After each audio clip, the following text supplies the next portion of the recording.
Let's make some snow ice cream. For the syrup, you're going to need 1.5 ounces of raw sugar, half a cup of milk, and any flavor packet you're looking for. I'm going fruit punch. Shake it up.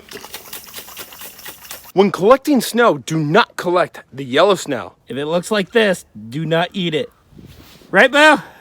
Boy, right?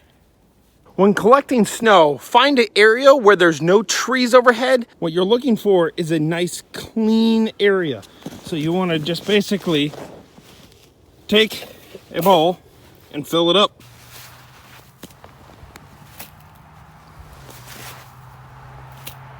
Then add the syrup. Mix it up. Then serve it up. Let's try it. Oh, burst of, wow. Oh, that's really good. Oh, I'm gonna eat all this. That is really good. A burst of flavor. Fantastic.